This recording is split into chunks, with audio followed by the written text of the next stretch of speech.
Welcome to our channel. నేను మీ లక్ష్మణ్. ప్రస్తుతం అంతా పట్టినట్టు ప్రముఖ రాజకీయ విశ్లేషకురాలు కృష్ణకుమారి గారు. మేడం నమస్తే.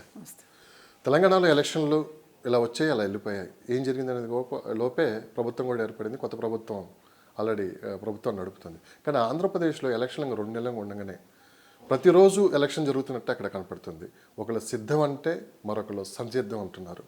సో ఒక రకంగా యుద్ధ వాతావరణమే కనపడుతుంది. స్వయాన ముఖ్యమంత్రి నోట్లో నుంచే రాబోయేది ఎలక్షన్ కాదు, ఒక యుద్ధం జరగబోతుంది పేద వర్గాలకి ధనిక వర్గాలకి అని చెప్పి కూడా ఆయన అనటం జరిగింది.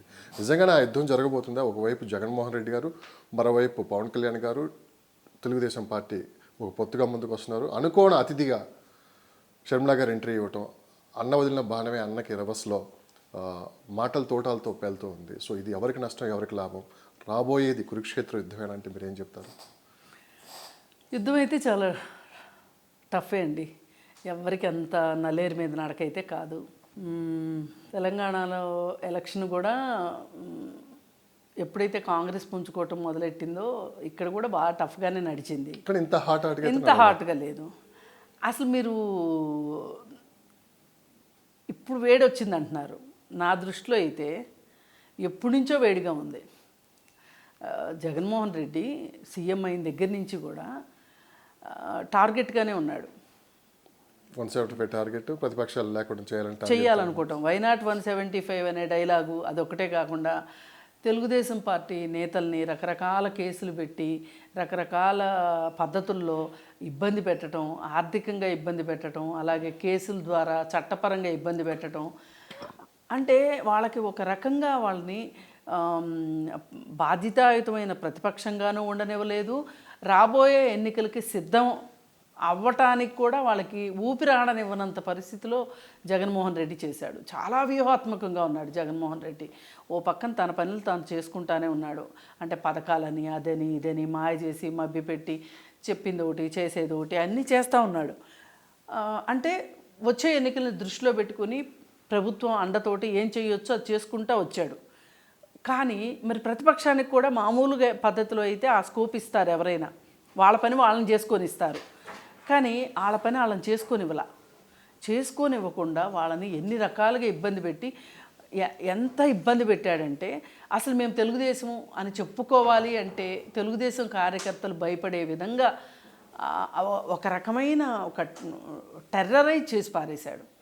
దానికి గుర్తు వాళ్ళని కేసుల్లో ఇరికించడము, కేసులు పెట్టడము, ఎవరైనా ప్రభుత్వానికి వ్యతిరేకంగా ఒక్క పోస్ట్ పెడితే వాళ్ళని అరెస్ట్ చేయించటము.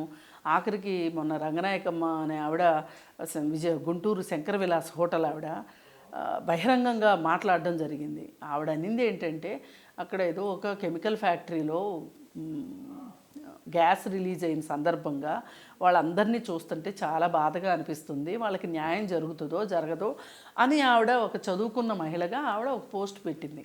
దానికి ఆవిడ్ని ఎన్ని రకాలుగా హింసించి ఇప్పుడు ఆవిడ అసలు ఆంధ్రప్రదేశ్లో నేను ఉండను, నేను హైదరాబాద్లో నాకు ఎన్ని కష్టాలున్నా నేను హైదరాబాద్లోనే ఉంటాను తప్పితే ఆంధ్రప్రదేశ్లో నేను ఉండలేను అనే మాట ఆవిడ మాట్లాడుతుంది అంటే ఇది మామూలు విషయం కాదు. ఇది చాలా దురదృష్టకరమైన సంఘటన. సో అదే తెలుగుదేశం అయితే ఆమె అసలు తెలుగుదేశం కూడా కాదు. వీళ్ళు ఏమనుకున్నారంటే ఆవిడ తెలుగుదేశం మహిళ అనుకున్నారు. ఆవిడ పేరు చూసి, ఆవిడ కుటుంబ నేపథ్యం చూసి, ఆవిడ కులాన్ని బట్టి ఆవిడ తెలుగుదేశం అని చెప్పి అన్నారు. కానీ చివరికి తేలింది ఏంటి? ఆమె అసలు ఆమె పుట్టింది వీళ్ళు అనుకున్న సామాజిక వర్గమే, కానీ ఆమె పెళ్లి చేసుకుంది ఒక కేరళని. అయితే అంటే కులాలను వేరే కులం వాళ్ళ మీద దాడి చేయమని కానీ తెలుగుదేశం వాళ్ళు అయితేనే దాడి చేయొచ్చు చేయకూడదని కాదు ఇక్కడ ప్రశ్న. గొంతెత్తిన వాళ్ళనల్లా ఇలా ఇబ్బందులు పెడుతుంటే తెలుగుదేశం క్యాడరు ఎందుకు కేసుల్లో ఇరుక్కుందాం అనుకుంటుంది? అందుకని కార్యకర్తలు ఒక రకంగా స్తబ్దుగా అయిపోయిన పరిస్థితిలో ఎప్పుడు వీళ్ళు చైతన్యం అయ్యారు? అసలు ఒక రకంగా చూసుకుంటే చంద్రబాబు నాయుడిని జైల్లో పెట్టిన తర్వాత అక్రమ కేసా సక్రమ కేసా తర్వాత విషయం. ఆ సందర్భంగా ఒక రకంగా క్యాడర్కి ఒక ఊపు వచ్చింది. సో నాయకులు అయితే బయటికి రాలేదు, కానీ కార్యకర్తలు అయితే ఈసారి కొంచెం గట్టిగానే తెలుగుదేశం పార్టీ తరఫున పోరాడుతున్నారు. ఇప్పుడండి మీరు before Chandrababu Naidu arrest, after Chandrababu Naidu arrest అని చూడండి. ఆంధ్రప్రదేశ్ రాజకీయాలకి అది ఒక మైల్ రాయిలాగా అయింది. బిఫోర్ ఆఫ్టర్ అనేలాగా తయారైంది. మనం ఏదన్నా మాట్లాడుకోవాలంటే బిఫోర్ క్రైస్ట్ ఆఫ్టర్ క్రైస్ట్ అని ఎట్లా అయితే మాట్లాడుకుంటామో తెలుగుదేశం పార్టీ క్యాడర్ కూడా అలా అయిపోయి నోరెత్తాలంటే భయం వేసేటట్లుగా చేసేసింది. ఎందుకు అంటే అసలు నేను 20 ఏళ్ళు ఉంటాను అని చెప్పాడు జగన్. తెలుగుదేశం పార్టీ అధికారంలో ఉన్నప్పుడు ఇదే సోషల్ మీడియా మీద సేమ్ ఇదే కేసులు కూడా పెట్టారు అని చెప్పి వైఎస్ఆర్సీపీ నాయకులు కూడా అంటున్నారు. తెలుగుదేశం పార్టీ ఆ రోజు సోషల్ మీడియా మీద అటాక్ చేయలేదా, ఆ రోజు కేసులు పెట్టలేదని చెప్పి వాళ్ళు మాట్లాడుతున్నారు. దానికి ఏమండి, అచ్చెన్నాయుడు మీద కేసు, అట్లాంటి కేసు పెట్టారా? ఇవాళ అచ్చెన్నాయుడు కేసుకి ఏమొచ్చింది? అసలు ఎక్కడ అరెస్ట్ చేసి ఎన్ని కిలోమీటర్లు తిప్పారు ఆయన్ని? చివరికి ఏమైనా తేలిందా? కొండందోవి ఎలుకనేగా పట్టారు వీళ్ళు, ఎలుకను కూడా పట్టలేదు వీళ్ళు. ఇప్పుడు చివరికి ఏమవుతుంది? 17A వర్తిస్తుంది అని చెప్పి ఇప్పుడు వచ్చింది. మరి ఇన్ని రోజులు మరి అంత పెద్ద నాయకుల్ని అలా చేసినప్పుడు మనం ఎంత అనే ఆలోచన కార్యకర్తలకు రాదా? సో మొత్తం మీద ఆ కేసుల నుంచి ఎందుకంటే వీళ్ళంతా ఒక స్తబ్దుగా అయిపోయిన కార్యకర్తలు ఎప్పుడైతే చంద్రబాబు నాయుడు అరెస్ట్ అయిందో ఆ తర్వాత ఇక్కడ ఆంధ్రప్రదేశ్లోనే కాకుండా తెలంగాణలోనే కాకుండా ప్రపంచవ్యాప్తంగా చంద్రబాబు నాయుడుకి అనుకూలంగా ప్రదర్శనలు చేయడము, మాట్లాడుకోవడము. అసలు ఆ రోజు వరకు చంద్రబాబు నాయుడు కూడా ఊహించుండడు నన్ను అభివృద్ధికి చిహ్నంగా చూస్తున్నారు అనే సంగతి చంద్రబాబు నాయుడుకి కూడా తెలియదు. ఇక్కడ ఇంకొక మాట కూడా వినిపిస్తుంది. అనుకున్న స్థాయిలో చంద్రబాబు నాయుడు గారు అరెస్ట్ అయినప్పుడు పబ్లిక్ బయటికి రాలేదు. ఈ మాట బాగా వినిపించింది. అవునండి. ఎట్లా ఇప్పుడు ఒకటండి, కేవలం కేసులకు భయపడి బయటికి రాలేదా? అంతే మరి, అంతే. కేసులకు భయపడే. అంతకుముందు ఇన్ని కేసులు ఎక్కడ ఉన్నాయండి? ఇన్ని కేసులు ఉంటే అసలు వాళ్ళు ఎట్లా పనిచేయగలిగేవాళ్ళు? వైసీపీ వాళ్ళు ఎట్లా గెలవగలిగేవాళ్ళు? వాళ్ళు గెలిచారు కదా, మరి గెలవకుండా ఏమీ కూర్చోలేదు కదా. మీరు ఒకటే గుర్తుపెట్టుకోండి, వైనాట్ 175, వైనాట్ కుప్పం, వైనాట్ అనే మాటలు చంద్రబాబు నాయుడు అరెస్ట్ ముందు ఎక్కువ ఉన్నాయా, అరెస్ట్ తర్వాత ఉన్నాయా? అరెస్ట్ ముందే ఉన్నాయి. అంటే వీళ్ళు ఏమనుకున్నారంటే ఇప్పటి వరకు టెర్రరైజ్ చేసింది, భయపెట్టింది చాలదు, ఇంకా స్థాయిలో మా నాయకుడికే దిక్కులేదు, మేమెంత అనుకునే పరిస్థితుల్లో కార్యకర్తల్ని తీసుకురావాలి అన్న ఉద్దేశంతో అరెస్ట్ చేశారు. ఆ అరెస్ట్ తోటి మొత్తం డామిట్ కథ అడ్డం తిరిగినట్టు మొత్తం అడ్డం తిరిగిపోయి మళ్ళీ జవసత్వాలు వచ్చినాయి అని చెప్పుకోవచ్చు. అంతకుముందు వైఎస్ఆర్ పార్టీ వాళ్ళు ఒక్కొక్కళ్ళు వాళ్ళు చేసిన పనులు, మాట్లాడిన మాటలు, కొడాలి నాని కావచ్చు, లేదు అనుకుంటే వల్లభనేని వంశీ కావచ్చు, రోజా కావచ్చు, ఇట్లాంటి వాళ్ళందరూ ఎలాంటి మాటలు మాట్లాడారు. అలాంటి మాటలు మాట్లాడితే అధినాయకుడి దగ్గర నుంచి ఒక్క మందలింపు కానీ ఒక్క మాట కానీ లేదు. ఎందుకంటే వాళ్ళు స్క్రిప్ట్ ప్రకారం చదివారు కాబట్టి. మొత్తం మీద ఈ 4.5 సంవత్సరంలో సో మాటలు తోటల్లా పేలాయి, కేసులు జరిగాయి. అంత ఫైనల్గా అయితే ఒక్క 1.5 మంత్లోనే ఎలక్షన్ కూడా జరగబోతుంది. ఈసారి నువ్వా నేనంట్లో కూడా జరుగుతుంది. సో ఒక పొత్తులతో వాళ్ళు ప్రతిపక్షాలు ముందుకు వస్తుంటే మరోపక్కన సింగిల్గా వస్తాయని చెప్పి ఆయన కూడా వస్తున్నారు. సో మొత్తం మీద ఈయన పథకాలను నమ్ముకొనే ముందుకు వస్తున్నారు జగన్మోహన్ రెడ్డి గారు. వేరే విధంగా అయితే ఇక్కడ ఏం కనపట్లేదు. కేవలం 60 నుంచి 70 మంది సిట్టింగ్ ఎమ్మెల్యేలు మార్చారంటే అది మామూలు విషయం అయితే కాదు. సో నేను ఇచ్చిన పథకాల వల్లే నాకు ఓట్లు పడతాయని చెప్పి ఆ నమ్మకంతో ముందుకెళ్తున్నారు. సో అది ప్రజలే నిర్ణయిస్తారు. ఓ పక్క పొత్తుతోటి తెలుగుదేశం పార్టీ పవన్ కళ్యాణ్ గారికి అలా కాదండి. ఒక మాట ఇక్కడ, ఇప్పుడు ఆయన ఏమనుకుంటున్నారు, నా పథకాల ద్వారానే నేను ఇచ్చిన హామీలో 90% నేను నెరవేర్చాను అంటున్నారు. 90% నెరవేర్చలేదు. అది ప్రజలకు తెలుసు. అక్కడ జరిగింది ఏంటంటే పూర్తి స్థాయిలో ఎన్నికలను మాత్రమే దృష్టిలో పెట్టుకుని ప్రజలకు తాయిలాలు పంచిపెట్టడం మాత్రమే జరిగింది. అక్కడ అభివృద్ధి జరగలేదు. సంక్షేమము అభివృద్ధి ఎలా ఉండాలంటే అవి ఒకదాన్ని ఒకటి మింగేసేలా ఉండకూడదు. అవి రెండు ఒకదాని పక్కన ఒకటి వెళ్తూ ఉండాలి. ఒక పక్క సంక్షేమం ఉండాలి, ఒక పక్క అభివృద్ధి ఉండాలి. అలా ఎప్పుడు ఉంటుంది? ప్రణాళికాబద్ధంగా ఆలోచిస్తే ఉంటుంది. అక్కడ అసలు ప్రణాళికాబద్ధమేది? అంటే సంక్షేమ పథకాలు అందినట్లే మీరు అనేది, ఒక పక్క అభివృద్ధి జరగలేదంటే సంక్షేమ పథకాలు అందినట్లే కదా. సంక్షేమ పథకాలు అభివృద్ధి వస్తే రాష్ట్రం మొత్తానికి ఉపయోగపడుతుంది. సంక్షేమం వస్తే ఎవరికి వస్తుంది? పేద బడుగు వర్గాలకు వస్తుంది. కానీ జగన్మోహన్ రెడ్డి గారు కేవలం పేద బడుగు నో నో నో బలహీన వర్గాల కోసమే ఈ ప్రభుత్వం ఏర్పడిందని కాదు, ప్రతి మీటింగ్ లో ఆయన చెప్తూనే ఉన్నారు. ఆయన చెప్పుకోవచ్చు, నా నా నా అని ఈ మధ్యకాలంలో ఈ పేరు బాగా ఆయన చెప్పుకుంటారు, ఆయన చెప్పుకుంటారు. నువ్వు ఎన్ని సంవత్సరాలు చేపలు ఇస్తావు వాళ్ళకి? చేపలు పట్టడం నేర్పించవా? చేపలు పట్టుకోవడం అవసరం అని చెప్పవా నువ్వు? అభివృద్ధి జరిగితేనే చేపలు పట్టడం నేర్చుకుంటారు వాళ్ళు. అభివృద్ధి అంటే ఏ విధంగా జరగాలండి మీరు? అభివృద్ధి అంటే పరిశ్రమలు రావాలి. సో వాళ్ళు ఆర్థికంగా కొంచెం పైకి వచ్చిన తర్వాతే ఒక స్టెప్ నేర్చుకుంటారు. అలా ఒకేసారి మనం ఏ విధంగా అని చెప్పి వాళ్ళు కాదండి. ఇప్పుడు అమ్మఒడి పథకం ఉంది. అంతకుముందు వైఎస్ఆర్ గవర్నమెంట్లో ఆరోగ్యశ్రీ వచ్చింది. ఆరోగ్యశ్రీ వచ్చినప్పుడు చాలామంది ఏం మాట్లాడారంటే, అసలు ఒక పేదవాడికి ఒక కార్పొరేట్ హాస్పిటల్ ఎలా ఉంటుందో చూపించిన మహానుభావుడు వైఎస్ఆర్ అన్నారు. కానీ అది ఒకవైపు మాత్రమే, నాణ్యానికి ఒకవైపు మాత్రమే. నాణ్యానికి రెండో వైపు ఈ బస్తీ దవాఖానాలు లాంటివి ఉంటాయి కదా, ప్రైమరీ హెల్త్ సెంటర్స్ అంటారు, ప్రాథమిక ఆరోగ్య కేంద్రాలు ఉంటాయి, అలాగే గవర్నమెంట్ హాస్పిటల్స్ ఉంటాయి, జనరల్ హాస్పిటల్స్ ఉంటాయి. మరి ఇలాంటి హాస్పిటల్స్ని స్ట్రెంగ్తన్ చేసి ఎక్కువ మంది డాక్టర్లని గవర్నమెంటే అపాయింట్ చేసుకుని, ఇప్పుడు ప్రతి జిల్లాకు ఒక పెద్ద ఆసుపత్రి ఉంది, అట్లా కాకుండా మండలానికి ఒక హాస్పిటల్ తీసుకొచ్చేటట్లు, ఒక్కొక్క 2-3 దగ్గర ఉన్న గ్రామాలకి ఒక ప్రాథమిక ఆరోగ్య కేంద్రం తీసుకొచ్చేటట్లు బడ్జెట్ను కనుక అలకేట్ చేసున్నట్లయితే కనుక ఇవాళ ఆరోగ్య రంగం ఎంత పరిపుష్టమై ఉండేది.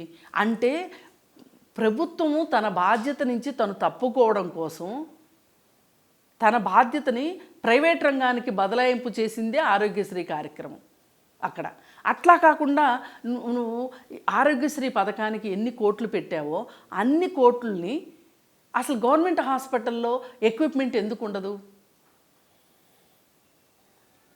ఎందుకు ఉండకూడదు నేను అడుగుతుంది అది. ప్రైవేట్ హాస్పిటల్లోనే ఎందుకు ఉండాలి? ఆ ప్రైవేట్ హాస్పిటల్కే పేద జనం ఎందుకు వెళ్ళాలి? అలా అమ్మఒడి పథకం కూడా అదే.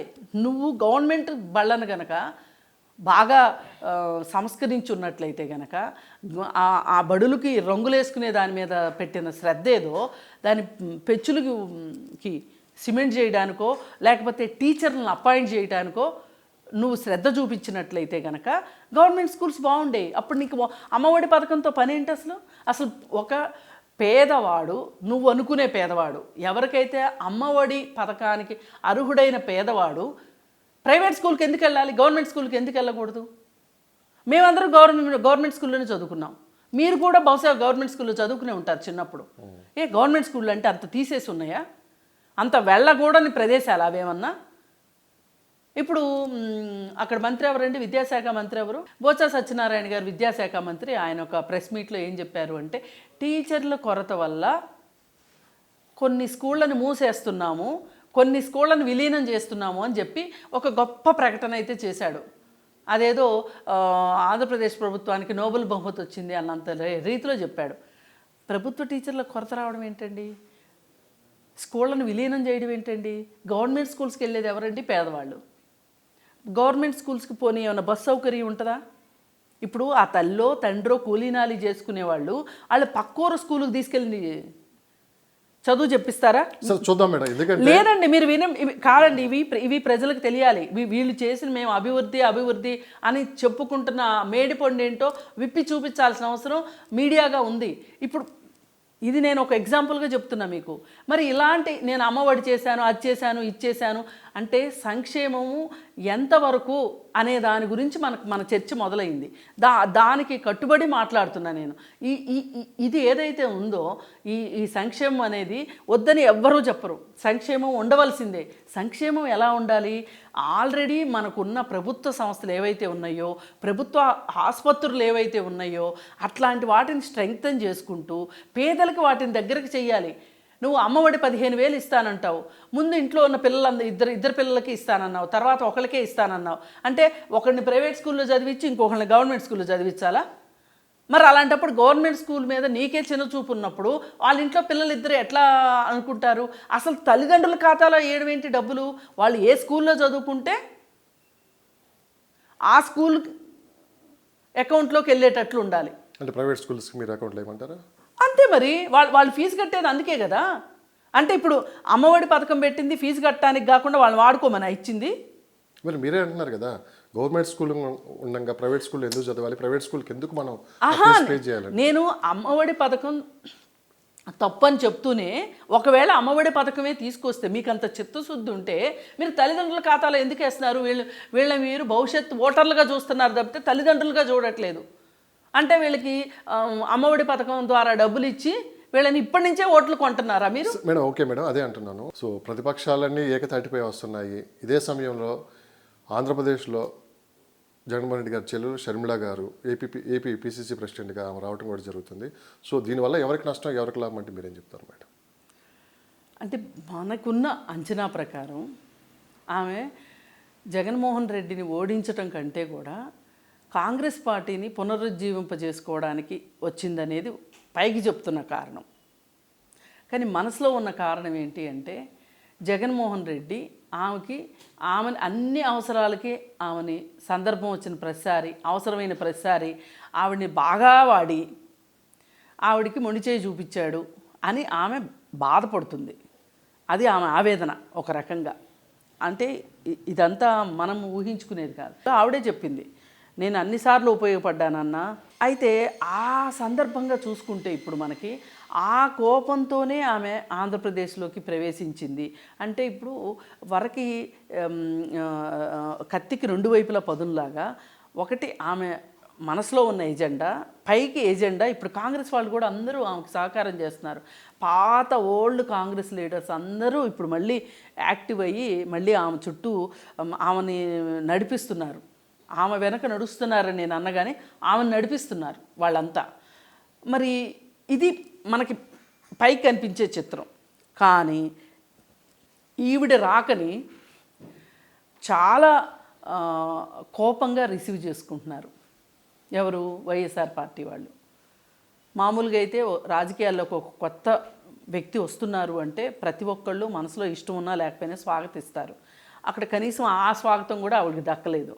దక్కక ఆమెని రావటమే ఆమెను అటాక్ చేస్తే ఆమె కూడా కౌంటర్ అటాక్ బాగానే ఇస్తుంది. కానీ షర్మిల విషయంలో జగన్మోహన్ రెడ్డి చాలా కోపంగా ఉన్నారు. ఎందుకంటే తెలంగాణలో కేసీఆర్కి చాలా దగ్గరగా ఉన్న వైఎస్ఆర్సీపీ పార్టీ ఆ రోజు మళ్ళీ ఎవరైతే కేసీఆర్ గారికి వ్యతిరేకంగా ఆమె పార్టీ పెట్టి ప్రజల్లో వ్యతిరేకంగా ప్రచారం చేసుకొని రావటం, ఆ రోజు నుంచే చెడిపోయింది జగన్మోహన్ రెడ్డి గారికి.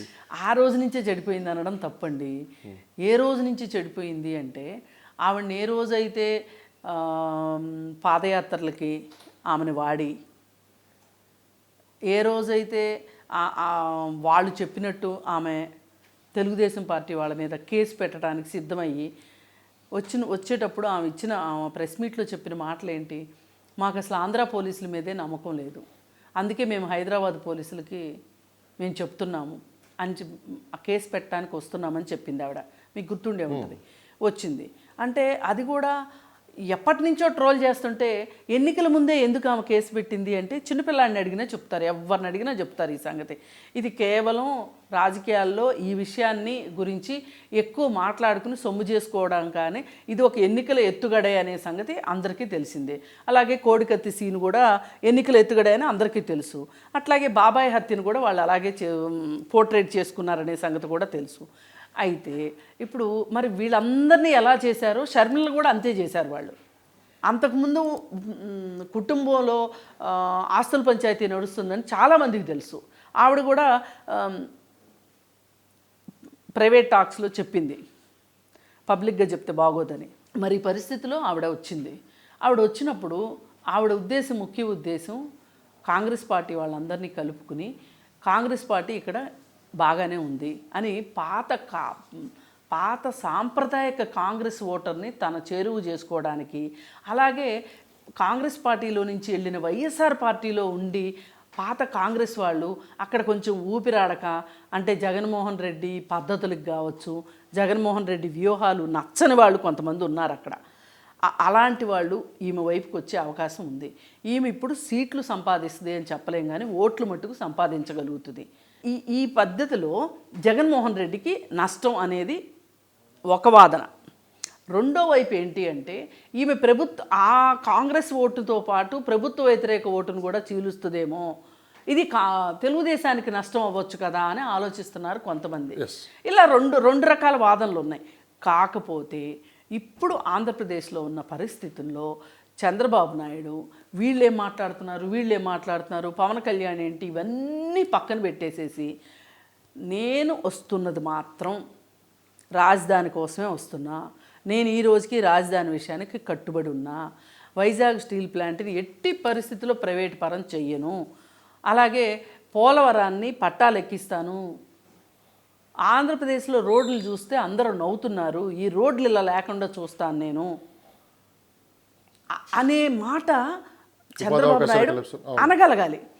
అంటే అప్పుడు ఓటర్కి ఒకటి అర్థమవుతుంది, ఈయన సంక్షేమం అని ఓట్లేయించుకోవటం కోసమే ఆ సంక్షేమ పథకాలు అనే సంగతి ప్రజలకు కూడా అర్థమవుతుంది. పైగా ఈ 4 విషయాలు ఏవైతే ఉన్నాయో, ఒక పేదవాడికి రాజధాని గురించి, వైజాగ్ స్టీల్ ప్లాంట్ గురించి, పోలవరం గురించి అర్థం కాకపోవచ్చు, కరెక్ట్, వాళ్ళకి అర్థం కాకపోవచ్చు, అది వాళ్ళ టాపిక్కే కాకపోవచ్చు, వాళ్ళకి ప్రాధాన్యత లేని అంశం అది. కానీ ఇవాళ చాలామంది కేవలం టీవీలు చూస్తూ, న్యూస్ పేపర్లు చదువుతూ, కనీసం ఓటింగ్కి కూడా వెళ్ళని మహానుభావులు కొంతమంది ఉన్నారు సమాజంలో. ఇప్పుడు మనకి 100 ఓట్లు ఉంటే ఒక 10% ఓట్లు చచ్చిపోయిన వాళ్ళని, ఊర్లో లేని వాళ్ళు ఉంటే 90% ఉంటే 90%లో 50%, 60% ఓటు పోలింగ్ అవుతుంది, మిగతా 40%, 30% పోలింగ్ అవ్వట్లేదు అంటే దాని అర్థం ఏంటి? అనాసక్తత ఉంది. ఇవాళ ఆంధ్రప్రదేశ్ ఉన్న పరిస్థితులను బట్టి ఈ అనాసక్తతగా ఉన్న ఓటర్ని ఎవరైతే పోలింగ్ బూత్కి రప్పించగలుగుతారో, ఏ పార్టీ అయితే వాళ్ళని ప్రభావితం చేయగలుగుతుందో వాళ్ళు ఖచ్చితంగా గెలిచి తీరుతారు. మీరు ఒక విషయం స్పష్టంగా చెప్పండి, రూరల్ పరంగా ఎలా ఉంది, అర్బన్ పరంగా ఎలా ఉంది ఓటర్ నాడి? అంటే మీకు ఎంతో కొంత సమాచారం ఉంటుంది. ఇప్పుడు రూరల్లో ఎప్పుడైనా సరే ఎక్కువ పథకాలు తీసుకునే వాళ్ళు ఉంటారు. ఇప్పుడు పెద్దవాళ్ళు వితంతు పెన్షన్లు తీసుకునేవాళ్ళు, లేదు అనుకుంటే వృద్ధాప్య పెన్షన్ తీసుకునేవాళ్ళు, ఈ రకరకాల పెన్షన్స్ తీసుకునేవాళ్ళు వీళ్ళు ఉంటారు. వాళ్ళకేంటి అంటే మనకి పెన్షన్ వస్తుంది కదా అని ఆలోచించే సందర్భం ఉంటుంది, అవకాశం కూడా ఉంటుంది. కానీ ఇప్పుడు పల్లెటూర్లలో వ్యవసాయాలు సరిగా జరగక, పల్లెటూర్లలో వేరే ఏ పని చేసుకోవడానికి అవ్వక పట్టణాలకి వలస వచ్చిన వాళ్ళు ఉంటారు కొంతమంది. వాళ్ళు పట్టణంలో మనకంటే ఎంతో కొంత సౌకర్యంగా బతుకుతున్న కొంతమంది మనుషులు చూస్తారు. వాళ్ళకి సరైన పని దొరకడము, లేదా గవర్నమెంట్ ఉద్యోగం ఉండడము, ఏవో ఒక కారణాలతో వాళ్ళు కాస్త సౌకర్యవంతంగా ఉంటారు. అట్లాంటి వాళ్ళకి ఏమనిపిస్తుంది, వాళ్ళు ఇక్కడ సిటీలోనూ ఉండలేరు, ఆ పట్టణంలోనూ ఉండలేరు, అటు పల్లెటూరులోనూ ఉండలేరు. అట్లాంటి వాళ్ళు ఎవరైతే ఉంటారో ఒక యావగింపుతో ఉంటారు వాళ్ళు. అలాంటి వాళ్ళని కనుక వాళ్ళ కోసం కూడా మేము ఉన్నాము అనే ఒక భరోసాని కనుక, అంటే చిన్న చిన్న పరిశ్రమలు తీసుకురావటం కావచ్చు, ఆ ఏరియాకి తగ్గ పరిశ్రమలు అట్లాంటివి తీసుకురావటము, అట్లాంటి పనులు చేస్తాను అని ఎవరైతే భరోసా ఇస్తారో ఆ ఓటర్లు ఓటింగ్కి వచ్చే అవకాశం ఉంటుంది. అప్పుడు మామూలుగా చంద్రబాబు నాయుడుకు ఉన్న ట్యాగ్ ఏంటి అంటే, ఆయన ప్లానింగ్ బాగుంటుంది, ఆయన అభివృద్ధి బాగుంటుంది, హైదరాబాద్ని చూస్తున్నారు ప్రతి వాళ్ళు. మరి ఈ హైదరాబాద్ అభివృద్ధి, పైగా మొన్న ఆ కేసు విషయంలో హైదరాబాదు అభివృద్ధి గురించి ప్రతి ఒక్కళ్ళు మాట్లాడిన సందర్భం ఇది ప్రతి ఒక్కళ్ళ చెవుల్లో పడుతుంది, పడకుండా అయితే ఉండదు. 5 సంవత్సరాల్లో రాష్ట్రంలో మనం ఏం కోల్పోయాం అనేది ఖచ్చితంగా అర్థం అవుతుంది. అవుతుంది ఖచ్చితంగా. ఇప్పుడు వాళ్ళు నోటితో చెప్పరు, ఇప్పుడు ఓటు రూపంలో చూపిస్తారు. అది ఈ మాత్రం అర్థం కాకుండా ఎవరికి ఉంటుంది చెప్పండి? ఇప్పుడు ఎవరో అమెరికాలో కూర్చున్న వాళ్ళు హైదరాబాద్లో అభివృద్ధి గురించి మాట్లాడారు. ఏ సందర్భంగా మాట్లాడారు? చంద్రబాబు అరెస్టు సందర్భంగా మాట్లాడారు. మాట్లాడినప్పుడు వాళ్ళ మధ్యలో అది టాపిక్ అవ్వకుండా ఎలా ఉంటుంది? ఆలోచిస్తారు కదా. కానీ అది ఎప్పుడు చూపిస్తారు? ఎలక్షన్లో చూపిస్తారు. ఇప్పుడు మీరు నేను వెళ్ళి అడిగితే చెప్తారా? సో షర్మిలా గురించి మనం మాట్లాడుకున్నాం కాబట్టి, మరి రాష్ట్రంలో 175 నియోజకవర్గాల్లో కూడా తమ అభ్యర్థులు నిలబెడతా ఉంటుంది. ఒక వర్గం నుంచి వినిపిస్తున్న మాట ఏంటంటే, ఖచ్చితంగా ఈసారి కాంగ్రెస్ పార్టీకి కూడా ఒక 3 నుంచి 4 సీట్లు గెలిచే అవకాశం ఉంది అని చెప్పి కూడా వినిపిస్తున్న మాట నిజమేనా? ఇది ఒకవేళ 3 సీట్లు గెలిచినా ఆశ్చర్యపోవాల్సిన ఆశ్చర్యపోవక్కర్లేదు. ఎందుకంటే బాగా మంచి లీడర్స్ ఉన్నారండి కాంగ్రెస్. షర్మిల గారు ఉన్నారు, ఆ, ఆళ్ళ రామకృష్ణారెడ్డి గారు ఉన్నారు, ఎంతో కొంత వీళ్ళు బాగా ఫేమస్. రేపో మాపో కాంగ్రెస్ పార్టీ నుంచి వివేకానంద రెడ్డి గారి కూతురు సునీత గారిని కూడా రంగంలోకి దింపాలనుకుంటున్నారు. ఎందుకంటే ఈరోజు షర్మిల గారు సునీత గారు వెళ్ళి రాజశేఖర రెడ్డి గారి సమాధి దగ్గరికి వెళ్ళి వాళ్ళు ప్రార్థన కూడా చేయడం కూడా జరిగింది. ఇవన్నీ పరిణామాలు చూస్తుంటే ఖచ్చితంగా వీళ్ళు కూడా 2-3 సీట్లు కొట్టే అవకాశం 2-3 సీట్లు.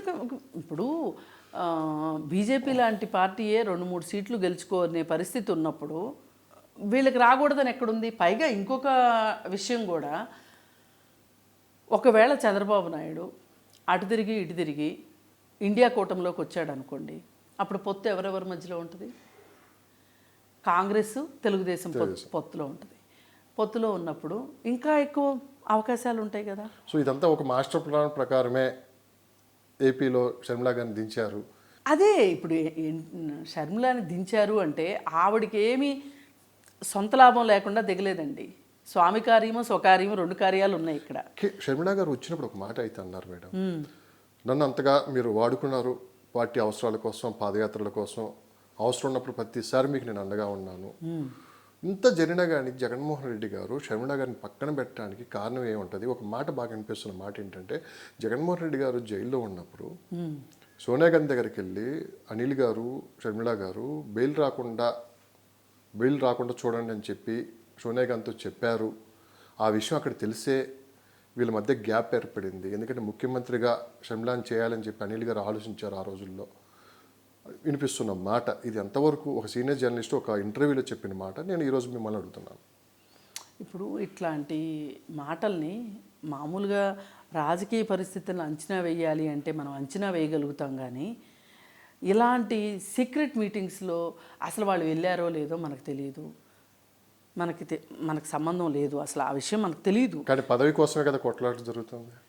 ఆ రోజు జరగలేదని గ్యారంటీ ఏంటంటే, అసలు ఆమె పదవి కోసమే ఆమె కూర్చుంటే గనక ఆ రోజు ఎంపీకి నాకు ఎంపీ ఇవ్వకపోతే కుదరదు అనో, లేకపోతే ఎంపీ ఇస్తాను అంటేనే నేను మీతో ఉంటాను అని అయినా అనుండేది కదా. పదవి కోసమే అలా చేసి ఉండొచ్చు. ఇప్పుడు జగన్మోహన్ రెడ్డి మాత్రం తండ్రి శవం పక్కనుండగా సంతకం సేకరణ చేయించుకోలేదా? అసలు ఆయనకి పాదయాత్రని అడ్డుకున్నారు, సీఎంని చేయలేదనే కదా, నా సత్తా ఏంటో చూపిద్దామనే కదా ఆయన ఓదార్పు యాత్ర చేసింది. తండ్రి మీద ప్రేమతో చేశాడా ఓదార్పు యాత్ర? నిజంగా తండ్రి మీద అంత ప్రేమే ఉంటే గనక తండ్రి శవం పక్కన ఉండవలసిన వాడు సమాలోచనలో ఎందుకున్నాడు అని ఆలోచించరా ఎవరైనా? మరి నీకు ఇంత పదవీకాంక్ష ఉన్నప్పుడు వాళ్ళకి పదవీకాంక్ష ఉంటే తప్పేంటి? పదవీకాంక్ష అనేది నీ ఒక్కడి సొత్తేనా? పదవీకాంక్షతో తనకు కూడా హక్కు ఉండొచ్చు, కావాలనుకోవచ్చు. పైగా పాదయాత్ర కూడా చేసింది కదా. అసలు బెయిల్ రాకోకుండా సోనియా గాంధీని అడిగింది అనేది అది సోనియా గాంధీ చేతిలో ఉంది అని అయితే నేను అనుకోను. ఎందుకంటే చట్టం ఒకసారి తన పని తాను చేసుకుంటూ పోవటం మొదలెట్టిన తర్వాత రేపు ఎలక్షన్ రాబోతున్న కొద్దిగా ఇలాంటి ఊహాగానాలు చాలా వస్తాయి. ఈ ఊహాగానాలు కూడా ఎందుకు వస్తాయి అంటే, ఎవరైతే అధికారంలోకి రావాలని మనం కోరుకుంటామో వాళ్ళకి అనుకూలమైన అంశాలు మాట్లాడడము, ఎవరైతే మనం కావాలనుకున్న మనుషులకి ప్రత్యర్థులుగా ఉన్నారో వాళ్ళు కూడా మన ప్రత్యర్థులు అవ్వడం అనేది చాలా సహజమైన విషయం. ఇది కామన్ మ్యాన్ సైకాలజీ. ఇది దీనికి ఏమి పెద్ద విషయాలు ఉండక్కర్లా. అందుకని ఒకటి వాళ్ళు ఏం చేశారు అనే దానికంటే కూడా పదవీకాంక్షతోనే వాళ్ళు అలా చేశారు అంటే కూడా అది తప్ప ఒప్ప అని జడ్జ్ చేసే కన్నా అవే పనులు జగన్మోహన్ రెడ్డి చేసిన తర్వాత వాళ్ళు చేస్తే తప్పే ఉంది అనేది నా ఉద్దేశం. ఇక్కడే ఒక పాయింట్, షర్మిల గారు ఒక మాట అన్నారు, ఆ రోజు ఏమి జరిగిందో విజయమ్మ గారికే తెలుసు, మీకు దమ్ముంటే ఆమెను బయటికి తీసుకుని వచ్చి చెప్పించండి, నేను తప్పు చేశాను ఒప్పు చేశాను చెప్పి ఆమె మాట్లాడుకోవడం జరిగింది. ఇంత హాట్ టాపిక్ నడుస్తున్న సందర్భంలో ఈరోజు విజయమ్మ గారు బయటికి రావటం కూడా వైఎస్ఆర్సీపీ వాళ్ళకి చాలా అవసరం. కానీ ఈరోజు కూతురు ఒక పార్టీలో ఉంది, కొడుకు వైఎస్ఆర్సీపీ పార్టీ నడిపిస్తున్నారు. ఒకరు పిసిసి ప్రెసిడెంట్గా ఉన్నారు, ఒక వైఎస్ఆర్సీపీ అధ్యక్షులు ముఖ్యమంత్రిగా ఉన్నారు. సో విజయమ్మ గారికి బయటకు వస్తే ఎవరి తరపున ఈరోజు ఉండబోతుంది అంటే మీరేం చెప్తారు? ఒక పక్క కూతురు తరపున ఉండబోతుందా, కొడుకు తరపున ఉండబోతుందా? మధ్యలో ఎవరికి చెప్పలేక ఆమె బయటకు వచ్చి మాట్లాడదు, కానీ ఆమె ఉన్నది కూతురు దగ్గరే. ఆమె కూతురుతోనే ఉంది. కానీ ఒకానొక సందర్భంలో ఈ తగులు తీర్చలేక చివరికి నేను కొడుకు వైపే ఉంటాను అని చెప్పి అన్నారు అని చెప్పి బయటకు వినిపిస్తుంది అన్నమాట. అంటే ఈ పాడే అంత ఉద్దేశమే ఆవిడకుంటే ఆవిడతో స్టేట్మెంట్ ఇప్పించుకోలేడా జగన్మోహన్ రెడ్డి? సరైన టైంలో బయటికి తీసుకొని వస్తారని ఇంకో మాట. కానివ్వండి, అలాగే అనుకోండి. ఇప్పుడు అలాంటి పరిస్థితి వస్తే ఎవరు ఆపుతారండి? కానీ నాకు అర్థమైనంతలో ఆమె అంత కూతురు కావాలి అని కనుక, కొడుకు కావాలి అని అనుకుంటే కనుక అసలు కొడుకు దగ్గర నుంచి యువతలకు వచ్చేదే కాదు. ఆవిడ కొడుకింట్లోనే ఉండేది. ఎందుకు కూతురింట్లో ఉంటుంది? కూతురింట్లో ఉండాల్సిన అవసరం ఏమొచ్చింది ఆవిడకి? ఒక వైఎస్ రాజశేఖర రెడ్డి భార్యగా ఆమెకు ఒక ఇల్లు లేకనా?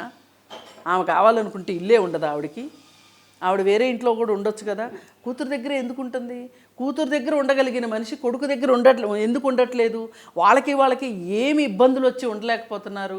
ఇప్పుడు ఇదేమీ చిన్న కుటుంబం కాదు. కోడలే సేవలు చేయాలి, కోడలే ఏదో చెయ్యాలి అనేంత పరిస్థితి అయితే వాళ్ళ ఇంట్లో ఉండదు కదా. ఎవరికి సంబంధించిన పని వాళ్ళు ఉంటారు. ఈమెమి పైగా బెడ్ రిడ్ లేని మనిషి కూడా కాదు. ఆవిడ అక్కడ ఉండటానికి ఎందుకు పరిస్థితులు అనుకూలించలేదో చెప్పండి మీరు. అంతా బాగుంటే ఎందుకు? మరి అంత చూసుకోలేని కొడుకున్నప్పుడు కదా ఆమె బయటకు వస్తుంది, కూతురింట్లో వచ్చి ఉంటుంది. ఆ కూతురింట్లో వచ్చి ఉంటుంది అంటేనే అటువైపు భావబంధాలని ఎంతో కొంత తగ్గించుకునే యువతలకు వచ్చింది. ఇవన్నీ ఎలా ఉన్నాయంటే కనిపించినప్పుడు బయట చుట్టాలు ఎలా అయితే చూసుకుని నవ్వుకుని మాట్లాడుకుంటారో అలా ఉంది తప్పితే, పైగా ఆమెని ఆమెకి ఏదో చెప్పుకోవాలనే ఉద్దేశం జగన్మోహన్ రెడ్డికి ఉండబట్టే షర్మిల ఢిల్లీకి వెళ్ళిన సందర్భం చూసుకుని ఆ రోజే కేసీఆర్ని చూసే వంక పెట్టుకొని కేసీఆర్ని చూడడానికి అన్ని రోజులు ఆయనకు ముహూర్తం కుదరలేదా? ఆ రోజే ఎందుకు కుదిరింది ముహూర్తం? రాజకీయ స్ట్రాటజీ అయితే అక్కడ నడుస్తుంది. అక్కడ తల్లికి చెప్పుకోవాలి, తల్లితో మాట్లాడుకోవాలి, తల్లిని ఒప్పించుకోవాలని వచ్చాడు. ఆ పప్పులేమీ ఉడికినట్లేవు.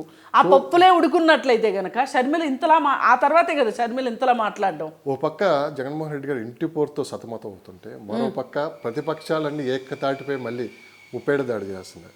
ఈ ప్రతిపక్షాలు కూడా మనం తీసుకున్నామంటే చాలామంది తెలుగుదేశం పార్టీ, జనసేన పార్టీ మొదట్లో పొత్తు కోరుకున్నారు.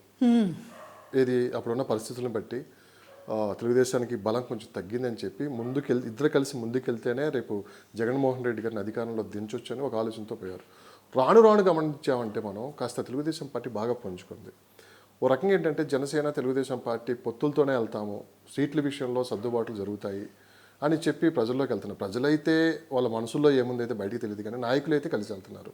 సో సీట్ల విషయంలో మనకని గుర్తు తెలుగుదేశం పార్టీ ధర్మం తప్పింది, అందుకే నేను 2 సీట్లు ప్రకటిస్తున్నానని చెప్పి పవన్ కళ్యాణ్ బహిరంగ సీట్లు ప్రకటించడం జరిగింది. అంతర్గతంగా నాయకుల మధ్య ఇష్యూ ఏమైనా జరుగుతుందా? కార్యకర్తలు అసలు ఈ పొత్తు కోరుకుంటున్నారా? ఈ పొత్తు ఇలానే కొనసాగే అవకాశం ఉందా? రేపు సీట్ల విషయంలో ప్రశ్న పెద్దదే ఉందని మీరు అనుకోవచ్చు. సీట్ల విషయంలో 60 సీట్లు అడుగుతున్నారు అంటున్నారు. ఇది ఎంతవరకు ఈ లెక్కలన్నీ ముందుకెళ్ళే అవకాశం ఉంది? లెక్కలు తారుమారయ్యే అవకాశం ఉంది?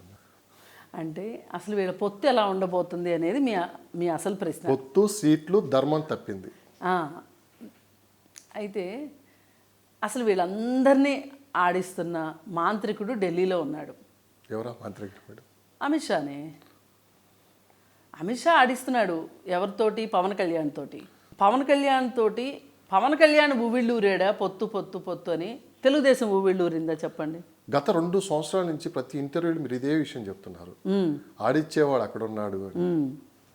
ఇది వాస్తవం. ఇప్పటికీ అక్కడి నుంచే గేమ్ నడుస్తుంది. మొన్నటి వరకు గాజు గ్లాస్ లేదు అన్నారు. ఆ అభద్రతా భావంతో మాత్రమే తెలుగుదేశంతో పొత్తు పెట్టుకుంటున్నాడు పవన్ కళ్యాణ్ అని మాట్లాడారు చాలామంది. ఈవేళ ఆఖరి నిమిషంలో ఇంక వీళ్ళు పొత్తులు ఖరారవుతున్న పరిస్థితి వచ్చిన సందర్భంలో హఠాత్తుగా ఆయనకి గాజు గ్లాస్ వచ్చింది అని ప్రకటన రాగానే నన్ను ఒకరు ఇంటర్వ్యూ అడిగితే నేను చెప్పాను, ఇంకా పవన్ కళ్యాణ్కి కొమ్ములు వచ్చేస్తాయి, నా గ్లాస్తో నేను పోటీ చేసుకుంటాను అని రేపటి నుంచినే అతను మొదలెడతాడు. పెద్ద మాటలు, పొడుగు మాటలు మొదలెడతాడు అన్నట్లుగానే తెల్లారి పొద్దున్నే 11 ప్రెస్ మీట్ పెట్టి కక్కాడు మనసులో ఉన్నదంతా. నీ పొత్తు ధర్మం తప్పింది అనే సంగతి నీకు ఎప్పుడు తెలిసింది? నీకు ఆ ముందు రోజు తెలియలేదు, ఎప్పుడోనే తెలిసింది. కానీ ఈ రోజే ఎందుకు నువ్వు ప్రెస్తో మాట్లాడావు? ముందు రోజు సాయంత్రం గాజు గ్లాసు రాగానే అంటే జరిగేది ఏంటి అంటే పవన్ కళ్యాణ్ తోటి చంద్రబాబు నాయుడిని పొత్తుకి ఒప్పించే విషయం, దగ్గర చేసే విషయం, ఆ కార్యక్రమాన్ని బీజేపీ చేపట్టింది. అమిత్ షా చేపట్టాడు. తెలుగుదేశం పార్టీతోటి జనసేన తోటి పొత్తు ఉండాలి. ఇప్పుడు రేపు పొద్దున్న జరిగేది ఏంటో చెప్తాను నేను మీకు. ఆయన 60 సీట్లు అడుగుతున్నాడు. 60 సీట్లు అడుగుతూ ఉంటే 60 సీట్లలో తెలుగుదేశం పార్టీ అన్ని కాన్స్టిట్యున్సీలోనూ తెలుగుదేశం పార్టీకి క్యాడర్ ఉంది, ఓటర్లు ఉన్నారు. ఈ 5 సంవత్సరాల నుంచి పార్టీ కష్టకాలంలో ఈ 60 నియోజకవర్గాల్లో కూడా పనిచేసి డబ్బులు ఖర్చు పెట్టుకొని ప్రాణాలకు ఒడ్డి కేసులకి భరించి కూడా పనిచేసి నాకు రేపొద్దున ఎలక్షన్లో సీటు వస్తుంది అని పనిచేసే నాయకులు ఎవరైతే ఉంటారో ఈ 60 నియోజకవర్గాల్లో వాళ్ళు పూర్తిగా పొత్తుకు న్యాయం చేస్తారని మీరు నమ్ముతున్నారా? లేదు. అట్లాంటప్పుడు జరిగేదేంటి? నష్టం జరుగుతుంది. అటు పవన్ కళ్యాణ్ గెలవడం, తెలుగుదేశం పార్టీ సీటు ఓడిపోతుంది. అప్పుడు జరిగేదేంటి చెప్పండి? వైఎస్ఆర్సీపీ ఉంటేనే బీజేపీకి ఇష్టం. ఈ సంగతి ఎంత తొందరగా చంద్రబాబు నాయుడు అర్థం చేసుకుంటే నాకు ఎవ్వరితోనూ పొత్తులు అక్కర్లేదు, ప్రభుత్వ వ్యతిరేక ఓటు చీలినా పర్వాలేదు, నేను గెలుస్తాననే నమ్మకం నాకుంది అని గనక చంద్రబాబు నాయుడు హఠం పెట్టుకుని కూర్చుంటే చంద్రబాబు నాయుడు గెలుస్తాడు. అంతే తప్పితే పవన్ కళ్యాణ్ దగ్గర ఏదో ఉంది అని అనుకుంటే గనక అక్కడ ఏమీ లేదు, ఖాళీ డొల్ల. ఏదైనా ఉండుంటే గనక పోయినసారి ఎలక్షన్స్లో ఎన్ని గెలిచారు? ఒకటి గెలిచారు. ఆ గెలిచిన ఆయన ఉండగలిగాడా? వెళ్ళారు. ఇప్పుడు చంద్రబాబు నాయుడిని అరెస్ట్ చేయించిన విషయంలో కూడా బీజేపీ వైఎస్ఆర్ పార్టీ కలిసే అరెస్ట్ చేయించారు. ఆ సందర్భంగా చంద్రబాబు నాయుడు కొడుకు కంటే కూడా ఫాస్ట్గా రియాక్ట్ అయింది పవన్ కళ్యాణ్. ఇది పవన్ కళ్యాణ్కి అందిన స్క్రిప్టు, తెలుగుదేశం పార్టీకి అందరి స్క్రిప్ట్ అది. అందుకే వాళ్ళు అయోమయంలో పడిపోయారు. స్క్రిప్ట్ ఎందుకు అనుకోవాలి మేడం? నిజంగానే ఖచ్చితంగా పవన్ కళ్యాణ్ని దగ్గర చేసుకోవాలి, దగ్గర చెయ్యాలి. వీళ్ళిద్దరిని దగ్గర చెయ్యాలి. ఎక్కువ సీట్లు అడిగించేది కూడా బీజేపీయే. ఏమో గెలవకపోతే ఎట్లా అనే ఒక రకమైన పరిస్థితుల్లో, ఆందోళనకర పరిస్థితుల్లో కన్ఫ్యూజ్ అయిపోయి చంద్రబాబు నాయుడు సీట్లు ఎక్కువ ఇచ్చాడు అనుకోండి పవన్ కళ్యాణ్కి, ఇస్తే నష్టపోయేది తెలుగుదేశం పార్టీ, పవన్ కళ్యాణ్ కాదు. పవన్ కళ్యాణ్ ఆల్రెడీ ఓటములు చవిచూసి ఉన్నాడు. ఇప్పటి వరకు కూడా ఆయనేమి అంత పునాదులు ఉన్న పార్టీ అయితే కాదు. మరి ఆ పునాదులు గట్టిగా లేని పార్టీతోటి కూర్చుంటే ఎవరికి నష్టం? ఇప్పుడు మొన్న ఆంధ్రప్రదేశ్లో చూడండి, తెలంగాణలో చూడండి, కాంగ్రెస్ పార్టీ సిపిఐ ఇద్దరు కలిసి పోటీ చేశారు. సిపిఐకి ఇచ్చింది ఒకటే సీటు. ఆ ఒక సీటు 27,000 మెజారిటీతోటి సిపిఐ పార్టీ గెలిచింది. అంటే కాంగ్రెస్ పార్టీ ఓటు ట్రాన్స్ఫర్ అయ్యిందా అవ్వలేదా? అయినట్టేనే కదా. అయితేనే కదా ఆయనకు అంత మెజారిటీ, ఆయన గెలవడము, ఆయనకు అంత మెజారిటీ రావటం కూడా కారణం అదే కదా. ఈ విధంగా పొత్తు ధర్మానికి న్యాయం చెయ్యకపోతే గనక జరిగేదేంటి? నష్టమే జరుగుతుంది. ఇలాంటి లాభము, ఇలాంటి అనుకున్నట్లుగా జరిగే పరిస్థితి ఆంధ్రప్రదేశ్లో ఉంటుందా చెప్పండి? సో పక్క సీట్ల విషయం, పంపకాల విషయంలో ఇంకా కొలిక్కి రాలేదు జనసేన తెలుగుదేశం పార్టీ. మరోపక్క వైఎస్ఆర్సీపీ అభ్యర్థుల్ని ప్రకటిస్తుంది, కొత్త ఇన్ఛార్జీలు నియమిస్తుంది, ఎక్కువగా బీసీలకి ప్రాధాన్యత ఇస్తున్నామని చెప్పి కూడా వాళ్ళు ప్రచారంలో దూసుకుని ఆచరణ కూడా కనపడుతున్నాయి. సో పక్క వైఎస్ఆర్సీపీ ఇంత స్పీడ్గా వెళ్తుంటే ఇప్పటికీ సీట్లు ప్రకటించిపోవటం, పొత్తు విషయంలో క్లారిటీ రాకపోవటం, మొత్తం గందరగోళ పరిస్థితుల్లో ఏమైనా నడుస్తుందా ఈ ప్రతిపక్ష పార్టీలు? అదే నేను చెప్తుంది. ఇది సెంట్రల్ డైరెక్షన్, ఇది కేంద్రం నుంచి వస్తున్న డైరెక్షన్ ప్రకారమే ఈ గందరగోళం అంతా. ఇంకా లేట్ అయితే నష్టం ఏంటి మేడం? ఇంకా లేట్ అయితే నష్టం ఏంటి అంటే అభ్యర్థులకి ఇప్పుడు ఒక్కొక్క నియోజకవర్గంలో 5-6 ఆశావహులు ఉంటారు. ఈ ఆశావహులు నాకే సీట్ వస్తుంది అని సీట్లు పైరవీ చేసుకుంటానికి, సీటు సంపాదించుకుంటానికే వాళ్ళ శక్తియుక్తులన్నీ పెడతారు. అలాంటి పరిస్థితుల్లో తెలుగుదేశం పార్టీకి నష్టం జరుగుతుంది ఖచ్చితంగా. అందుకే వీటన్నిటిని తేరుకుని మాకెవరితోనూ పొత్తు లేదు అనే పరిస్థితిలో చంద్రబాబు నాయుడు ఉంటేనే ఇప్పుడు గట్టెక్కగలుగుతారు. ఇప్పుడు ప్రజాగ్రహం ఉంది ఖచ్చితంగా సమాజంలో. అలాగే వాళ్ళు పరిశ్రమలు తీసుకురాలేదు, ఇచ్చిన ఏ వాగ్దానాన్ని అమలుపరచలేదు. నేను వస్తే అది చేస్తా ఇచ్చేస్తా అన్నాడు పవన్ కళ్యాణ్, జగన్మోహన్ రెడ్డి. ఏం చేశాడు? ఆ రోజు ఒక్క రాజధాని విషయం మీదే మనం మాట్లాడుకుంటే గంటలు గంటలు మాట్లాడవచ్చు. ఇప్పుడు ఆయన ఏం మాట్లాడాడు ఎలక్షన్కి ముందు? రాజధాని విషయం వచ్చినప్పుడు అసెంబ్లీలో మాట్లాడేటప్పుడు ఎలక్షన్లకు ముందు 30,000 ఎకరాలు ఏంటి, ఇంకా ఎక్కువ కావాలి. ఎలక్షన్కి ముందు కూడా ఏం మాట్లాడాడు ఆయన? మీ నాయకుడు అన్న అక్కడ ఇల్లు కట్టుకోలేదు, కానీ నేను అక్కడ ఇల్లు కట్టుకున్నాను. అమరావతి అనే అంశం రాష్ట్ర వ్యాప్తంగా కొంత ప్రతికూల పరిస్థితులు చూపించే అవకాశం ఉంది వైసీపీకి. ఖచ్చితంగా అదే డిసైడింగ్ ఫ్యాక్టర్. జిల్లా వరకే పరిమితం లేదు లేదు లేదు, అది రాష్ట్ర మొత్తానికి సంబంధించిన విషయం. రాజధాని అనేది ప్రతి పౌరుడికి సంబంధించిన విషయం. ఇవాళ ప్రతి ఒక్కళ్ళు కూడా గందరగోళ పడిపోతుంది. అసలు ఆంధ్రప్రదేశ్కి రాజధాని ఏది అంటే చెప్పుకోలేని పరిస్థితిలో ఉంది. మీరు ఆంధ్రప్రదేశ్ వారే కదా, నేను ఆంధ్రప్రదేశే కదా, ఒక్క నిమిషం అయినా బాధ అనిపించదా మనకి? మరి ఆ పరిస్థితిలో వాళ్ళు ఉన్నప్పుడు వాళ్ళకి ఎంత కోపం ఉంటుంది? ఇట్లాంటి అంశాలన్నీ ఉన్నాయి. ఈ అంశాలతోటి చంద్రబాబు నాయుడు ఎలక్షన్కి వెళ్తే గెలుస్తాడు ఖచ్చితంగా. ఆ గెలిచే పరిస్థితులు ఉన్నాయి. పైగా చంద్రబాబు నాయుడు తన నోటితో తను చెప్పుకునే దానికన్నా కొన్ని వేల రెట్లు ఆయన అరెస్టు సందర్భంగా వైసీపీ ఆయనకు సాయం చేసింది. ఒక రకంగా ఇది కరెక్ట్ పాయింట్. వైసీపీ సాయం చేసింది.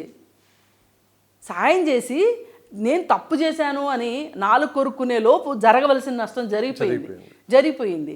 ఈ పరిస్థితిని అవకాశంగా తీసుకోవాలి. ఇప్పుడు సానుకూల అంశాలని పట్టుకుని ఆడగలిగేవాడే. ఇప్పుడు ఒక ఆటగాడు ఉంటాడు, తను ఎంతసేపు తను చేయలేని తన వల్ల కాని విషయాలు ఆలోచించుకుంటూ కూర్చున్నాడు అనుకోండి, గెలుపు వస్తుందా? అప్పుడు చూసుకుందాం చేయలేని విషయాలు వచ్చిన. కానీ జనసేన తెలుగుదేశం పార్టీ లక్ష్యం ఒకటే, వాళ్ళు పొత్తుతో ముందుకెళ్ళిన ఏదైనా కానీ ప్రభుత్వాన్ని దించాలి అని పవన్ కళ్యాణ్ కూడా ప్రభుత్వ వ్యతిరేక ఓటు చీలనివ్వను, నేను పొత్తులోనే ఉంటాను అన్నాడు. మరి అంత అన్న మనగాడు ఏం కొంపలు ఆరిపోయినాయి అని పొత్తు ధర్మం తెలుగుదేశం పార్టీ తిలోదకాలు ఇచ్చింది అని చెప్పి 2 నియోజకవర్గాల్లో అభ్యర్థిని నిలబెట్టడం వెనకమాల ఆయన వ్యూహం ఏంటి చెప్పండి?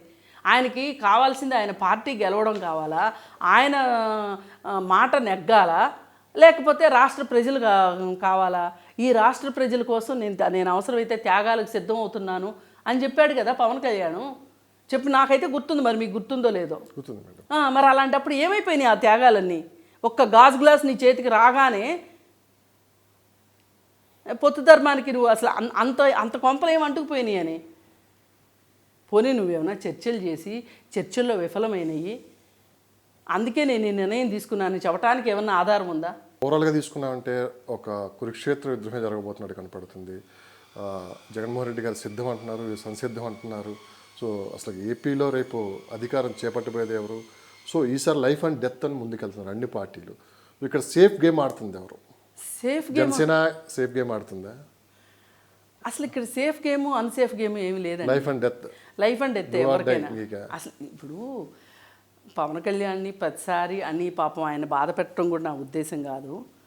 పవన్ కళ్యాణ్ పార్టీ ఒక చిన్న పార్టీ, కాకపోతే ఎలక్షన్ని ప్రభావితం చేయగలిగే పార్టీ ఖచ్చితంగా. ఎప్పుడు ఇది మీరు పక్క చిన్న పార్టీ అంటూనే ఎలక్షన్ ప్రభావం చేయగలిగే పార్టీ జనసేన పార్టీ. అవును, లాజిక్తో మాట్లాడుతున్నారు. ఎందుకంటే ప్రభుత్వ వ్యతిరేక ఓటు ఇప్పుడు హైదరాబాద్లో చూడండి మీరు, 221 ఒక పార్టీ మెజారిటీ, 221 ఓట్లతోటి గనక ఒక తెలుగుదేశం క్యాండిడేట్ ఓడిపోయాడు అనుకోండి, అక్కడ పవన్ కళ్యాణ్ ఈయన గెలిచాడు అనుకోండి, ఎవరు జగన్మోహన్ రెడ్డి క్యాండిడేట్ గెలిచాడు అనుకోండి, అక్కడ పవన్ కళ్యాణ్కి వచ్చిన ఓట్లు ఒక 1000 ఓట్లు వచ్చినాయి అనుకోండి. 1000 ఓట్లలో పొత్తులో ఉంటే గనక ఇటు వస్తాయా రావా ఓట్లు? వస్తాయి. అట్లాంటి పరిస్థితుల్లో 1700 ఓట్ల రేపు అవి ప్రభావితం చూపించగలుగుతాయి ఖచ్చితంగా. అందుకే పవన్ కళ్యాణ్ కూడా అన్నది అదే కదా, నేను ప్రభుత్వ వ్యతిరేక ఓటు చేయలేనేమో అంటే అర్థం అదే. మరి అలాంటప్పుడు నీకు ఆ ఉద్దేశమే ఉన్నప్పుడు ఈ ప్రెస్ మీట్లు పెట్టి రోడ్డు మీద పంచాయతీలు చేసుకోవాల్సిన అవసరం ఏంటి చెప్పండి? మీరు కూర్చుని మాట్లాడుకోవచ్చు కదా, మీ ఆఫీస్లో వాళ్ళు వాళ్ళ ఆఫీస్లో మీరు కూర్చుని మాట్లాడుకోవచ్చు కదా. ప్రజల ముందుకు పంచాయతీ తీసుకురావాల్సిన అవసరం ఏంటి? దీని వెనక ఉద్దేశం ఏంటి, దురుద్దేశం ఏంటి? ఈ దురుద్దేశానికి కారణం ఏంటి అనేది అర్థం కావాలి. కాలమే నిర్ణయిస్తుంది. కానీ అంత ధైర్యం ఎక్కడి నుంచి వచ్చింది అంటే గనక ఆ ధైర్యం ఎక్కడి నుంచి వచ్చి ఉంటుంది? మీరు చెప్పినట్టు బీజేపీ నుంచే వచ్చి ఉంటుంది. బీజేపీ నుంచే వచ్చి ఉంటుంది. అందుకని ఈ పొత్తుకి వేగంగా పట్టాలు ఎక్కిస్తుంది బీజేపీయే. ఇప్పుడు మట్టుకు అతను అన్ని సీట్లు కోరుకుంటున్నాడు అంటే గనక ఖచ్చితంగా తెలుగుదేశానికి నష్టమే. అన్ని సీట్లు ఇచ్చే అవకాశం ఉందంటారా తెలుగుదేశం పార్టీ నుంచి? ఇప్పుడు పొత్తు అనివార్యము అన్న తర్వాత వాళ్ళు అంత ఇదిగా బిగదీసి కూర్చున్న తర్వాత పొత్తు అనివార్యం అని చంద్రబాబు నమ్మిన తర్వాత చంద్రబాబుని ఈ మూడ్లోకి తీసుకొచ్చేసేసి వాళ్ళు అదే పద్ధతిలో కూర్చుంటే చంద్రబాబు నాయుడు విధిలేని పరిస్థితుల్లో గనక పాలిట్ బ్యూరో మెంబర్సు, పార్టీ వాళ్ళు, ఆయనకి మాట చెప్పగలిగిన ప్రతి వాళ్ళు వ్యతిరేకిస్తే కూడా ఆయన ఆ పని చేశాడు అనుకోండి, అప్పుడు ఎవరికి నష్టం? కరెక్టే మేడం. ఆయన పద్ధతిగా జిల్లాకి ఒక సీటు అని మాట్లాడుకుని చేసుకుంటే అది ఒక విధానం. అప్పటి వరకు తెలుగుదేశం పార్టీ కోసం ప్రాణాలొడ్డి పనిచేసిన నాయకుల సంగతి ఏంటి, కార్యకర్తల సంగతి ఏంటి? నీకు చెప్పుకోదగ్గ నాయకులు, రాష్ట్ర స్థాయి నాయకులు ఎవరో చెప్పండి. పవన్ కళ్యాణ్ పార్టీకి ఎంతమంది ఉన్నారు చెప్పండి? ఈ పార్టీలో మాజీ మంత్రులు ఉన్నారు, మాజీ ఎమ్మెల్యేలు ఉన్నారు, మాజీ ఎంపీలు ఉన్నారు. అలాగే ఇప్పుడు ప్రస్తుతం అంటే ఇక్కడ పవన్ కళ్యాణ్ గారు కొంత అసంతృప్తితో ఉన్నట్లు కూడా కనిపిస్తుంది. ఎందుకంటే లోకేష్ బాబు గారు ఒక ఇంటర్వ్యూలో 5 సంవత్సరాల ముఖ్యమంత్రి చంద్రబాబు నాయుడు గారే ఉంటారు, ఉప ముఖ్యమంత్రి అన్నప్పుడు కూడా ఆయన ఏ సమాధానం చెప్పలేదు. కొంచెం అసంతృప్తి కూడా కొంత ఉంది. అసంతృప్తే మొన్న ఆయన మాటల్లో క్లియర్గా కనపడింది అంటున్నారు. ఓ పక్క రాజకీయ సభలతోటి చంద్రబాబు నాయుడు రోజు 2 సభలతోటి ప్రజల మధ్య ఉంటుంటే గ్రౌండ్ లెవెల్లో లోకేష్ బాబు గారు అన్ని పనులు చక్కబెడుతున్నారు, రేపు ఎలక్షన్కి సన్నిద్ధం అవుతున్నారని చెప్పి కూడా వినిపిస్తుంది అన్నమాట. లోకేష్ బాబు గారు పాదయాత్ర తర్వాత రేపు ఎలక్షన్ క్యాంపెయినింగ్లో ఆయన పాత్ర ఎలా ఉండబోతుందంటే ఏం చెప్తారు మేడం? ఆయనైతే వాళ్ళ నాన్న జైలుకి వెళ్ళినప్పుడు ఒక జాతీయ కార్యదర్శి హోదాలో ఆయన చేయగలిగినంత పని చేశారు. ఎవరు అవునన్నా కాదన్నా అది వాస్తవం. ఇప్పుడు ఢిల్లీలో కూర్చున్నాడు, ఢిల్లీ ప్రెస్ మొత్తానికి ఇక్కడ ఆంధ్రప్రదేశ్లో జరిగింది చెప్పాడు. ఆ చెప్పబట్టే వైసీపీ నుంచి 2 ప్రముఖులు ఢిల్లీ వెళ్ళి ఢిల్లీ ప్రెస్ తోటి మాట్లాడారు. పార్టీ వాళ్ళు కాదు, వాళ్ళ అధికారులు చేయకూడని పని చేశారు అక్కడికి వెళ్ళి. అంటే లోకేష్ ఏమి నేషనల్ ప్రెస్కి ఏమి ఇన్పుట్స్ ఇచ్చేస్తాడు అనే ఉద్దేశంతో వీళ్ళు ప్రెస్ మీట్ పెట్టడం జరిగింది. అంటే లోకేష్ కనుక ఢిల్లీ వెళ్ళకపోయి ఉన్నట్లయితే ఈ అధికారులు ఢిల్లీ వెళ్ళేవాళ్ళు కాదుగా. అంటే ఒక అడుగు ముందే ఉన్నాడు లోకేష్, చేస్తున్నాడు. అలాగే తర్వాత కూడా ఒక రకంగా ధైర్యం కోల్పోకుండా ఉన్నాడు. ఇప్పుడు ఒకప్పుడు అతన్ని రాహుల్ గాంధీని ఎట్లా అయితే పప్పు అని ఏడిపించారు, లోకేష్ని కూడా పప్పు అని ఏడిపించారు. ఇది కావాలని పథకం ప్రకారమే చేసింది అనే సంగతి అందరికీ అర్థమైపోయింది. అతను అంత పప్పు అయితే, వీళ్ళు చెప్పేంత పప్పు అయితే కాదు. అతని దగ్గర పని విధానం ఉంది, తెలివితేటలు ఉన్నాయి అనేది ప్రపంచానికి చంద్రబాబు నాయుడు గారు కేసు విషయంలో ప్రూవ్ చేసుకున్నారు, పాదయాత్ర ప్రూవ్ చేసుకున్నారు. ఇవన్నీ అసలు పాదయాత్ర మొదలెట్టిన రోజు ఏమన్నారండి? ఎన్ని రోజులు చేస్తాడు చూస్తాం. ఒక వారం కూడా చేయలేడు. కొడాలి నాని అయితే తైలాలు పంపిస్తాను, కొబ్బరి నూనె సీసాలు పంపిస్తానని చెప్పాడు. మీకు గుర్తుందో లేదో? అలా మాట్లాడాడు. మరి పాదయాత్ర కంప్లీట్ చేసుకున్నాడు, యువగళం పాదయాత్ర. మరి ఇట్లా రకరకాలుగా తన స్థాయిలో తను చేయగలిగిందంతా లోకేష్ తనైతే తను బాగానే ప్రూవ్ చేసుకున్నాడు. ఢిల్లీ ప్రెస్తో మాట్లాడింది చూస్తే మటుకు నాకు కూడా ఇంప్రెసివ్గా ఉంది. ఇవ్వవలసిన ఇన్పుట్స్ బాగానే ఇచ్చాడు అనిపిస్తుంది. అందుకని లోకేష్ తన మీద పెట్టిన బాధ్యతని తనైతే నిర్వర్తించాడనే అనిపిస్తుంది. ఎన్నికల్లో కూడా అలవాటైంది పని విధానం. గ్రౌండ్ లెవెల్లో ఏం జరుగుతుంది, ఏం చేయాలి, ఏంటి, ఎట్లా అనేది మటుకు చేయగలడనే అనిపిస్తుంది. అందులో ఏమీ పెద్ద ఆలోచించాల్సిన విషయం అయితే కాదు. పాదయాత్ర మరోపక్క లోకేష్ గారు ఎంతో కొంత యువగలం అనేది ప్రజల్లోకి బాగా దూసుకెళ్ళింది.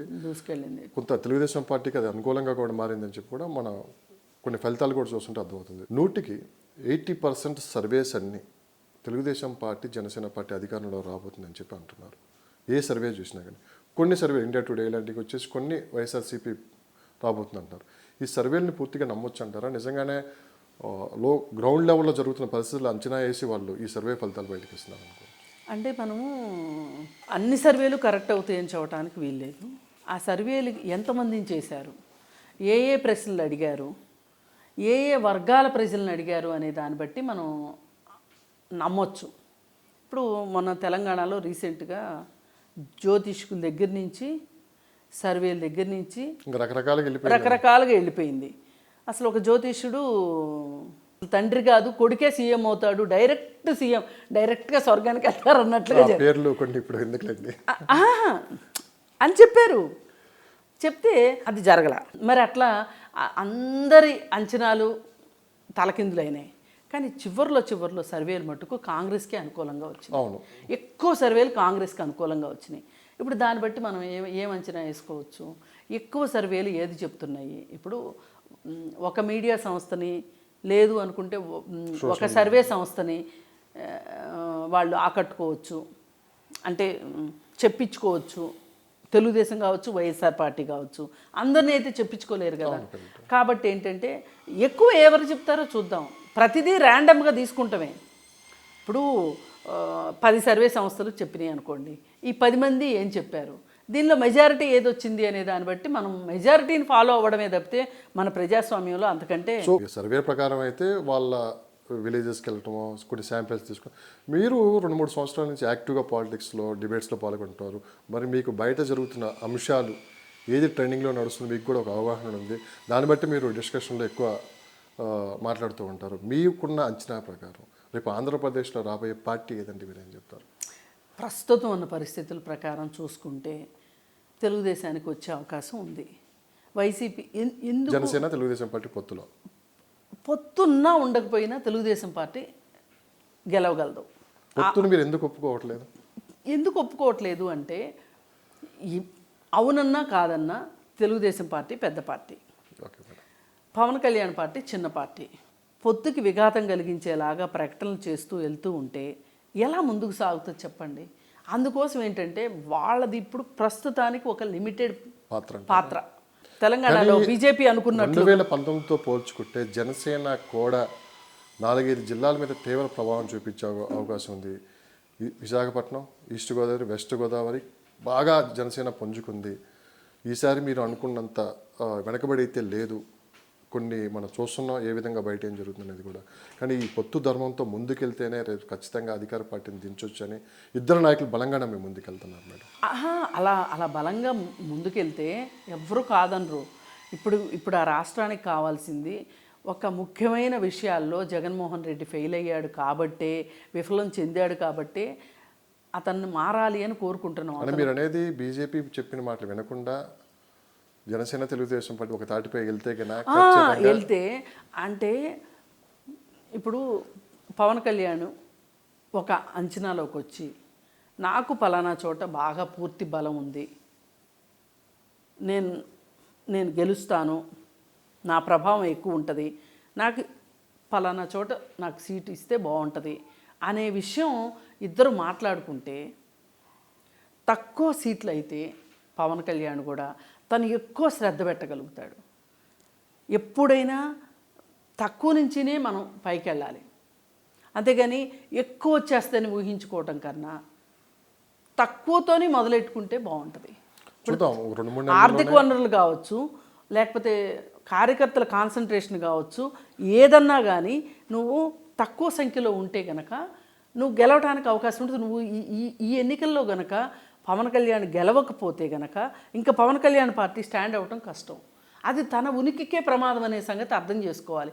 అతను ఎంతసేపు వాళ్ళు ఏం చెప్తారు, నాకు హైకమాండ్ ఏమి చెప్పలేదు అని ఇంతకుముందు వాడిన మాటలు ఉన్నాయి. రూట్ మ్యాప్ నాకు రాలేదు అని చెప్పాడు. ఆ రూట్ మ్యాప్ని కనుక నమ్ముకున్నాడు అనుకోండి పవన్ కళ్యాణ్, ఇంకెప్పటికీ పవన్ కళ్యాణ్ పార్టీ ముందుకు రాదు. ఇంకా ఆయన విసికి వేసారి బీజేపీ పార్టీలో దాన్ని విలీనం చేయడం. వాళ్ళ అన్నయ్య ఎట్లయితే కాంగ్రెస్లో విలీనం చేశాడు, ఈయన బీజేపీలో విలీనం చేయడం తప్పితే ఆయనకి వేరే గత్యంతరం లేని పరిస్థితి ఉంటుంది. కానీ ఒకటి, ఇక్కడ తెలుగుదేశం పార్టీ అయినా జనసేన పార్టీ అయినా ఈ రాష్ట్రం కోసం మేము త్యాగాలకు సిద్ధము అనే ఒక మాటని కనుక ప్రజల్లోకి పంపిస్తే ప్రజలు కూడా దాన్ని స్వీకరిస్తారు. అది వాళ్ళకి కావాల్సింది. Thank you madam. Thank you.